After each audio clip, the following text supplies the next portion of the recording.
Hello everyone, आप लोग कैसे हैं। मैं वीर बहादुर। आज मैं आप लोगों के बीच में क्लास हाई स्कूल का थ्योरम लेकर उपस्थित हुआ हूं, जो कि थ्योरम है त्रिभुज। और थ्योरम की हिंदी जो होती है प्रमेय। और प्रमेय का मतलब होता है एक सिद्ध किया हुआ कथन। तो थेल्स के द्वारा जो प्रमेय दिया गया है, उस प्रमेय को आज हम किस प्रकार सिद्ध करते हैं, इस चीज़ को आप देखिए। जैसे प्रमेय है आपका प्रमेय नंबर 6.1।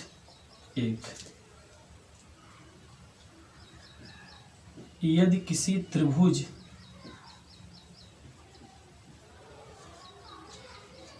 के एक भुजा के समांतर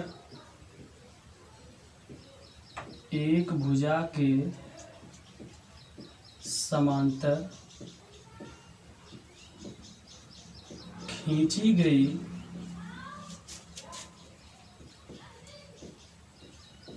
सरल रेखा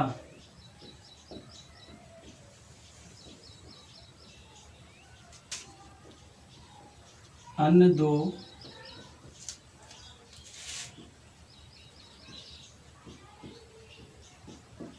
भुजाओं को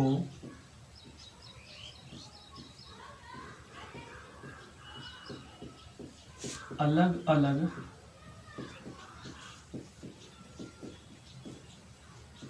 बिंदुओं पर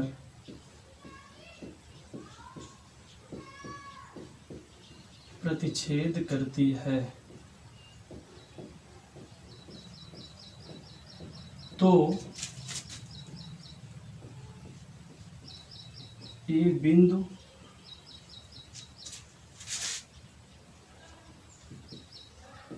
अन्य दो भुजाओं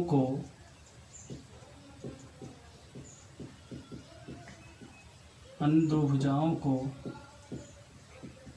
समानुपात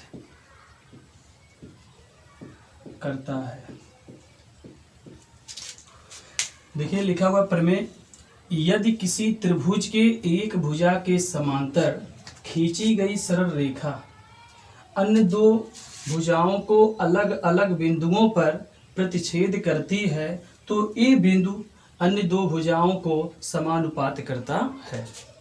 तो देखिए, ये जो प्रमेय दिया गया है, प्रमेय एक सिद्ध किया हुआ कथन होता है। ये जो कथन लिखी गई है, सिद्ध किया गया है, और इसी कथन को आज हम अपने द्वारा सिद्ध करेंगे और आज आप लोगों के बीच में इसको पेश करेंगे कि इस प्रकार कैसे सिद्ध किया जाता है थ्योरम को।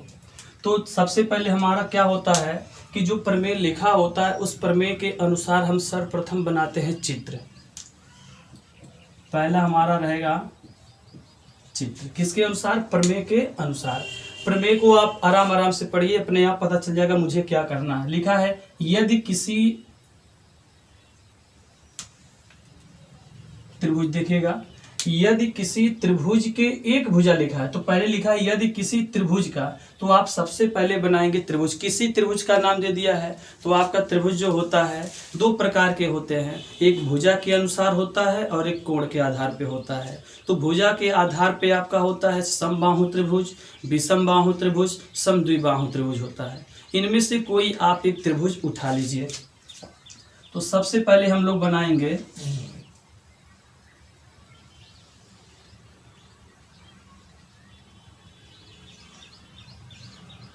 ये बन गया आपका एक त्रिभुज। आराम आराम से पढ़ते चलिए, आराम से आ जाएगा। यदि किसी त्रिभुज, तो मैंने एक क्या बना दिया? त्रिभुज। इस त्रिभुज का नामकरण कर दीजिए ए बी और क्या हो गया? सी हो गया। तो आगे लिखा है, यदि किसी त्रिभुज के एक भुजा के समांतर, तो त्रिभुज में कितने भुजाएं होते हैं? 3 होते हैं, लेकिन बात कितने की हुआ है? एक का हुआ है। तो ये कह रहा है यदि किसी त्रिभुज के एक भुजा, तो मैंने एक भुजा ले लिया BC के समांतर खींची गई सरल रेखा। तो BC के समांतर हमको क्या खींचना है? एक सरल रेखा। तो सरल रेखा BC के समांतर आप खींच दीजिए। ये हो गया आपका D और E, D और E कंफर्म हो गया। यदि किसी त्रिभुज के एक भुजा के समांतर, मैंने क्या किया? यदि किसी त्रिभुज के एक भुजा के समांतर खींची गई सरल रेखा, हो गया, त्रिभुज के अन्य दो, कह रहा है त्रिभुज के अन्य दो भुजाओं को अलग अलग बिंदु पर क्या करती है, प्रच्छेद करती है। तो त्रिभुज के अन्य दो भुजा जो बचा है इसको अलग अलग बिंदु पर क्या करती है, प्रच्छेद करती है अर्थात काटती है। तो ए बिंदु अन्य दो, तो ए बिंदु अन्य दो भुजाओं को क्या करती है, समानुपाती करती है। तो दिए गए प्रमेय के अनुसार सर्वप्रथम हम लोग क्या बना दिए, चित्र बना दिए। क्या आप इस चित्र से इस प्रमेय को सिद्ध कर सकते हैं? हाँ कर सकते हैं, लेकिन इतने फिगर से और इतने रचना से हमारा यह सवाल सिद्ध होने वाला नहीं है।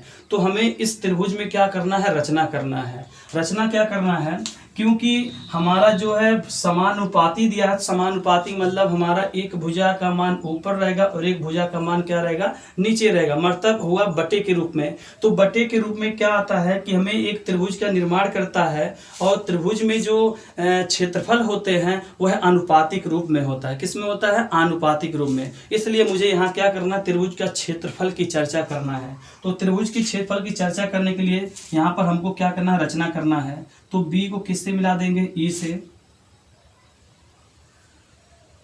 मिल गया। उसके बाद d को c से मिला दिया गया और बिंदु e से भुजा AD पर एक लंब डाला जाएगा और बिंदु D से भुजा AE पर लंब डाला गया। अब मेरा फिगर तैयार हो गया। अब चित्र के बाद हम क्या करेंगे, लिखते हैं दिया है, दिया है।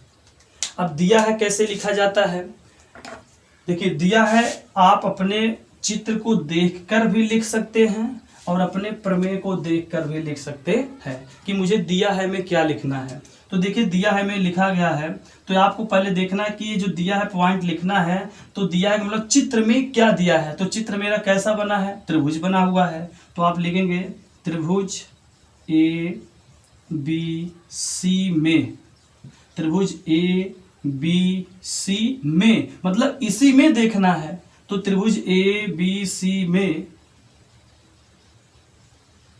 DE समांतर क्या है, BC है। त्रिभुज ABC में क्या है, DE समांतर क्या है, BC है। और भुजा AB व AC को क्रमशः बिंदु D व E क्या करती है, प्रतिच्छेद करती है। देखिए दिया है लिख लिए आप लोग ना। तो दिया कहाँ से लिखते हैं हम लोग, चित्र से लिखते हैं। त्रिभुज ABC, त्रिभुज ABC में क्या दिखाई दिया, DE समांतर BC है और भुजा AB और भुजा AC को क्रमशः बिंदु D और E क्या करती है, प्रतिच्छेद करती है। ये तो मेरा हो गया दिया हुआ पॉइंट। दिया है के बाद हम लोग लिखते हैं सिद्ध करना। क्या लिखते हैं, सिद्ध करना। सिद्ध करना, देखिए सिद्ध करने वाला पॉइंट हमेशा प्रमेय के अंतिम में मिला होता है। अंतिम में क्या लिखा था, तो ए बिंदु त्रिभुज के अन्य दो भुजाओं को क्या करता है, समानुपाती करता है। मतलब ए बिंदु, कौन सी बिंदु, डी और ई, ये दोनों जो बिंदु हैं, ये दोनों क्या हैं, बिंदु हैं। ये दोनों के दोनों बिंदु त्रिभुज के दोनों भुजाओं को क्या करती है, समानुपाती करती है। क्या करती है, समानुपाती करती है। तो समानुपात में करने का मतलब हो गया कि एडी बटे डीबी बराबर ए बटे क्या हो जाएगा, EC। ये आपको पॉइंट सिद्ध करना है। अब सिद्ध करने के बाद आता है रचना।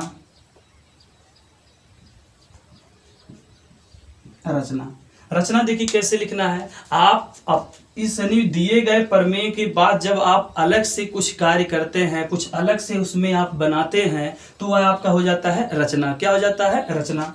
तो रचना देखिए कैसे लिखा जाता है। रचना में बहुत आसानी से लिखिए आप लोग। बी को किससे मिलाया गया है? ई को। और डी को किससे मिलाया गया? सी को। तो आप लिख देख सकते हैं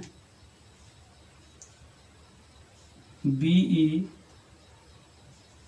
तथा डी सी को मिलाया और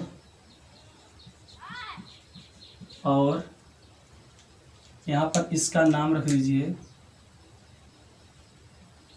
एम और एन। हो गया। तो बी ई तथा डी सी को मैंने क्या किया? मिलाया। बी को ई से मिलाया, डी को किससे? सी से। तो यहां लिख दिया गया बी ई तथा डी सी को मिलाया और ईएम लंब, ईएम लंब किस पर है? भुजा एडी पर है।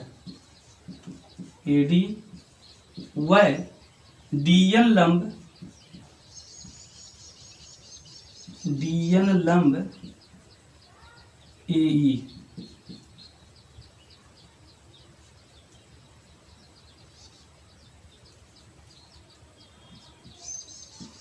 डाला। हो गया ना? मतलब हो गया ईएम लंब एडी डाला, व डीएन लंब क्या? एई डाला। तो हो गया ये पूरा टोटल आपका रचना कि बीई तथा डीसी को मिलाया, बीई तथा डीसी को मिलाया और ईएम लंब तथा डीएन लंब, यानी ईएम लंब किस पर हो गया? एडी पर। और ईएम लंब हो गया एडी पर और डीएन लंब हो गया एई पर। क्लियर हो गया रचना भी आपका। अब रचना के बाद आता है आपका प्रमाण। क्या आता है? प्रमाण।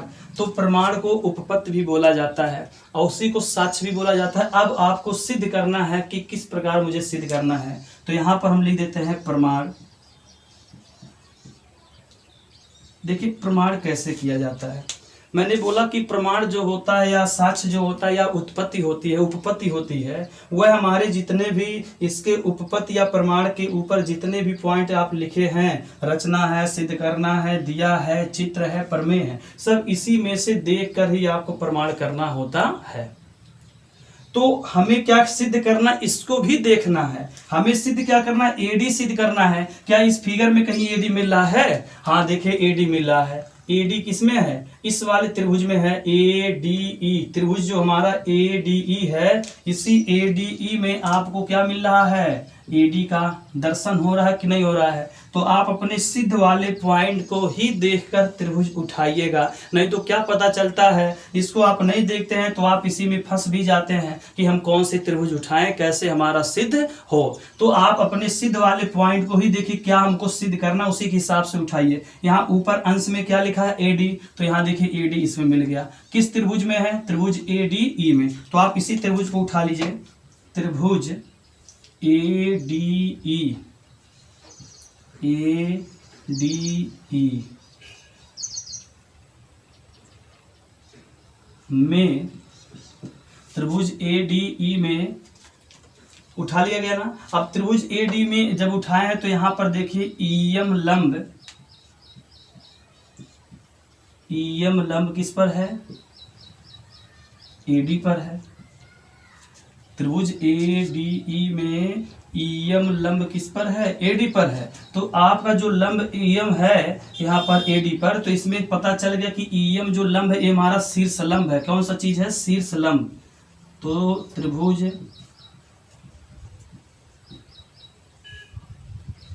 शीर्ष लंब हो गया आपका ईएम तथा जिस भुजा पर लंब डाला जाता है, जिस भुजा पे क्या डाला जाता? लंब। तो ईएम लंब किस भुजा पे डाला गया? एडी पर। तो जिस भुजा पर लंब डाला जाता है वह उस त्रिभुज का आधार होता है। क्या होता है? आधार। तो आपका आधार क्या मिल गया? आधार मिल गया आपको एडी। क्लियर हो गया आपका। अब त्रिभुज ए डी ई में ईएम लंब एडी है, जिसमें क्या रहा कि शीर्ष लंब क्या मिल गया आपको? ईएम मिल गया तथा आधार क्या मिल गया? एडी मिल गया। तो आधार आपका एडी मिल गया। अब हम क्या करेंगे? इस त्रिभुज का क्षेत्रफल आराम से निकाल ले जाएंगे। ठीक। अब यहाँ पर इसी प्रकार आपके त्रिभुज दिया है, एक ही आधार का है, एक ही लंब का है। त्रिभुज BDE, त्रिभुज क्या है? BDE है। त्रिभुज BDE, त्रिभुज BDE में शीर्ष लंब EM ही होगा एंड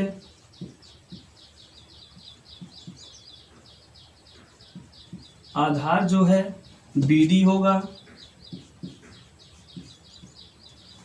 कैसे? दोनों त्रिभुजों का मैंने जितने भी पॉइंट है सब पॉइंट मैंने नोट कर दिया। त्रिभुज ADE, AD दिया है तो ADE वाला उठाएंगे, ADE उठा लिया गया। तो ADE में हमारा क्या होगा? EM लंब क्या है? AD है, जिसमें शीर्ष लंब EM मिल गया तथा आधार क्या मिल गया? AD मिल गया। दूसरा चीज है त्रिभुज हमें उठाना है BDE, तो त्रिभुज BDE उठाएंगे तो शीर्ष लंब क्या इसमें? EM हो गया और आधार क्या मिल गया? BD मिल गया। अच्छा, अब देखिए आपको लगता होगा कि इस त्रिभुज में तो मुझे पता चल गया कि EM लंब है, क्लियर। लेकिन BDE में सर जी कैसे शीर्ष लंब EM डाल दिए? बढ़िया रोचक की बात है। तो देखिए इसमें कैसे होता है, ये रोचक बात है। कैसे समझ में आ रहा है? जैसे आप का ही आधार हो गया और यहाँ पर कोई एक पिलर हो गया, ठीक है, क्या हो गया? पिलर। अब इस पिलर पर कोई यहाँ पर व्यक्ति क्या है? खड़ा हुआ है। अब यह व्यक्ति क्या करेगा? देखेगा, तो देखने के बाद इसकी दिशा इधर जा रही है, तो क्या आपका ये शीर्ष लंब होगा? नहीं, ये नीचे से क्या करेगा? ऊपर तक का पूरा शीर्ष जो दिया गया यही आपका क्या होगा? लंब होगा। अगर ये नहीं समझ में आ रहा तो दूसरे तरीके से मैं आपको समझा रहा हूं, इस चीज को आप ध्यान से देख लीजिए। जैसे आपका ये बन गया अधिक कोण त्रिभुज। अब अधिक कोण त्रिभुज जब बना है तो अधिक कोण त्रिभुज में पूछ लिया जाए शीर्ष लंब क्या है, तो आप कहोगे ये शीर्ष लंब है। नहीं, शीर्ष लंब क्या करेंगे? इसको थोड़ा सा हम आगे बढ़ा के और यहाँ से इसको ऐसे मिलाएंगे तो मेरा शीर्ष लंब क्या मिला? मिल गया कि नहीं मिल गया? तो सेम जो ये फिगर दिया गया है, ये फिगर आपका यहाँ से B से कहाँ चला है? D, और D से फिर कहाँ है? E है। तो इस त्रिभुज में आपने दिया, तो इस त्रिभुज में आप ऐसे उठाएंगे तो इसका शीर्ष लंब क्या माना जाएगा? EM। अब आपको समझ में आ गया होगा कि शीर्ष लंब हमारा इस वाले त्रिभुज में EM कैसे आया। समझ में आ गया ना? तो मैंने क्या किया? इस त्रिभुज का मैंने पूरा शीर्ष लंब और आधार नोट कर दिया। अब मुझे क्या करना है, इस चीज को आपको ध्यान देना है कि अब मुझे इसमें त्रिभुज का कौन सा फार्मूला यूज करना है? क्षेत्रफल यूज करना है कि मुझे परिमाप यूज करना है? मुझे ये देखना है कि ये जो हमारा AD बटे DB है ये बटे के रूप में है। किसके रूप में है? बटे के रूप में है। तो हम क्या करेंगे? जब क्षेत्रफल निकालेंगे इसका, तो क्षेत्रफल में हमारा AD का बोध होगा कि नहीं होगा? होगा। तो हम चलिए यहाँ पर हम लिख देते हैं त्रिभुज ADE का क्षेत्रफल अपान त्रिभुज BDE का क्षेत्रफल बराबर। त्रिभुज ADE का क्षेत्रफल सूत्र आप जानते होंगे, 1/2 शीर्ष लंब बटे क्या होता है? आधार होता है, गुणे 1/2 गुणे शीर्ष लंब गुणे आधार होता है। अब हम क्या करेंगे? इसमें फार्मूला रखेंगे 1/2 गुणे ADE का शीर्ष लंब कितना है? EM है। ADE, तो ADE में शीर्ष लंब कितना मिला है? EM मिला है। आप EM रखेंगे, गुणे आधार क्या है? AD है, बटे हो गया आपका BDE का क्षेत्रफल में आपका शीर्ष लंब क्या है? EM है। क्या है? शीर्ष लंब EM है, गुणे आधार क्या है? BD है। तो 1/2 EM और EM कट गया तो आपका बचा क्या? AD बटे क्या हो गया? BD हो गया। ये हो गया आपके त्रिभुज ADE का क्षेत्रफल बटे त्रिभुज ए बी डी ई का क्षेत्रफल।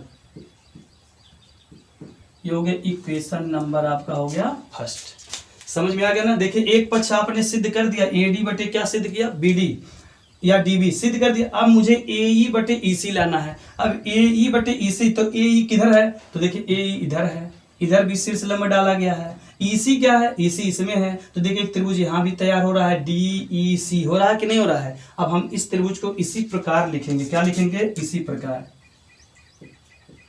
इसी प्रकार त्रिभुज ए डी ई का क्षेत्रफल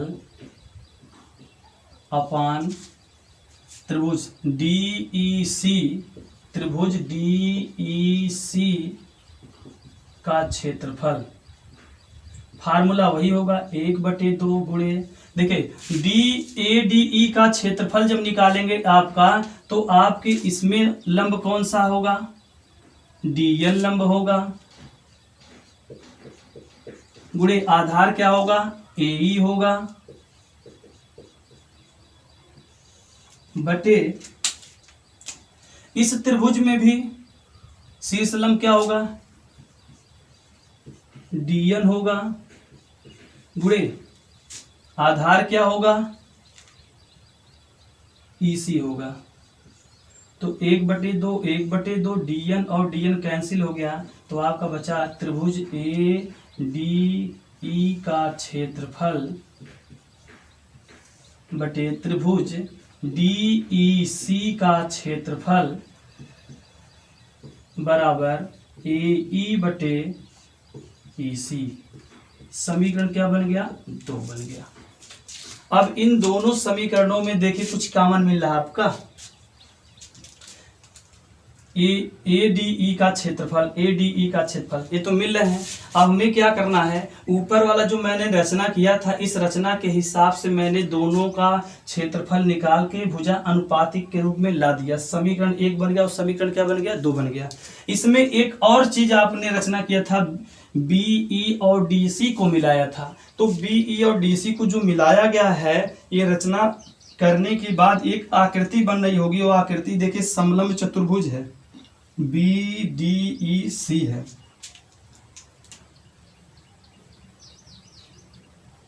क्या लिखा हुआ है, समलंब चतुर्भुज। आइए मैं इधर लिख देता हूं,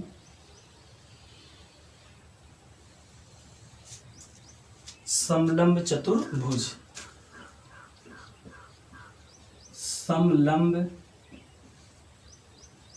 चतुर्भुज कौन सा है, बी डी सी ई में। समलंब चतुर्भुज में जो दिया गया है, तो समलंब चतुर्भुज के एक ही आधार पर बना हुआ त्रिभुज का क्षेत्रफल का मान क्या होता है, बराबर होता है। देखिए कैसे, ये जो आपका दिया गया बी डी ई सी एक प्रकार की क्या है, समलंब चतुर्भुज है। और समलंब चतुर्भुज में देखिए एक युग्म जो होता है समांतर होता है। इन्हीं दोनों समांतर रेखाओं में से किसी एक को क्या मान लीजिए, आधार मान लीजिए। तो मैंने आधार माना क्या, डीई को माना। तो डीई को जब मैंने आधार माना, तो यहां से एक त्रिभुज का निर्माण हुआ, डी सी और ई एक त्रिभुज का निकल गया, तो इसका क्षेत्रफल हो गया। फिर उसके बाद बी डी ई इसका क्षेत्रफल, इन दोनों के क्षेत्रफल का मान क्या होता है, बराबर। देखिए मैंने इसको मिटा दिया, मिटाने के बाद पता चल रहा होगा कि एक ही आधार पर त्रिभुज का क्षेत्रफल क्या होता है, बराबर होता है। तो इसका नियम है कि समलंब चतुर्भुज के एक ही आधार पर, समलंब चतुर्भुज के एक ही आधार पर बना हुआ त्रिभुज का क्षेत्रफल क्या होता है, बराबर होता है। ये आपका चतुर्भुज का मानी समलंब चतुर्भुज का एक रूल है और नियम है, विशेषता भी है कि एक ही आधार पर जितने भी त्रिभुज का बनेगा, जितने भी त्रिभुज बनेंगे, उन सभी त्रिभुजों का क्षेत्रफल क्या होगा, बराबर होगा। तो बराबर जब होगा तो इसका क्षेत्रफल आप क्या कर दीजिए, बराबर कर दीजिए। त्रिभुज बी डी ई का क्षेत्रफल बराबर त्रिभुज त्रिभुज डी सी का क्षेत्रफल। ये दोनों बराबर हो गए। क्या हो गए, बराबर हो गए। जब मैंने बोला कि बराबर कैसे हुआ तो आपको रूल याद होना चाहिए कि समलंब चतुर्भुज के एक ही आधार पर बना हुआ त्रिभुज का क्षेत्रफल क्या होता है, बराबर होता है। अब देखिए बराबर जब हो गए हैं तो इसको बना दीजिए समीकरण नंबर कितना बना दीजिए, 3 बना दीजिए। समीकरण नंबर 3 बन गया। अब समीकरण 3 जो है आपका देखिए यहाँ पर लिखा हुआ BDE का क्षेत्रफल, तो यहाँ देखिए लिखा हुआ BDE का क्षेत्रफल दिया ना, तो BDE का क्षेत्रफल, तो BDE की जगह पर हम क्या लिख देंगे, DEC। तो आप लिख दीजिए समीकरण नंबर 1, समीकरण 1 में समीकरण 3 रखने पर, चलिए समीकरण 1 में आपका देखिए लिखा हुआ है त्रिभुज ADE का क्षेत्रफल बटे BDE लिखा है, तो BDE का क्षेत्रफल किसके बराबर है, त्रिभुज DEC के क्षेत्रफल के बराबर है, बराबर AD बटे BD हो गया। AD बटे क्या हो गया, BD हो गया। अब यहाँ जरा आप देखिएगा ये जो बना है आपका, इसमें देखिए ये समीकरण नंबर क्या बना दीजिए, 4 बन गया। क्या बन गया, 4। अब समीकरण 4 में देखिए समीकरण 2 दिया है, तो देखिए यहाँ पर समीकरण 4 में समीकरण 2 को रख दीजिए। तो देखिए AD, त्रिभुज ADE का क्षेत्रफल त्रिभुज DEC, ये दोनों मैच कर रहे हैं ना, तो ये दोनों की जगह पर हम क्या करेंगे, समीकरण 2 का मान रख देंगे। तो यहाँ हो जाएगा AE बटे EC बराबर AD बटे BD। देखिए सिद्ध हुआ कि नहीं हुआ, AD बटे DB बराबर AE बटे EC या AE बटे EC बराबर AD बटे BD। आया कि नहीं आया, हेंस प्रूव लिख दीजिए, हेंस प्रूव। इस प्रकार हमारा थ्योरम क्या हो गया, सिद्ध हो गया। अगर आपको यह हमारा वीडियो पसंद आया हो तो आप हमारे इस चैनल को सब्सक्राइब करें ताकि आपको समय से हर एक वीडियो का नोटिफिकेशन मिलता जाए। धन्यवाद। जय हिंद, जय भारत।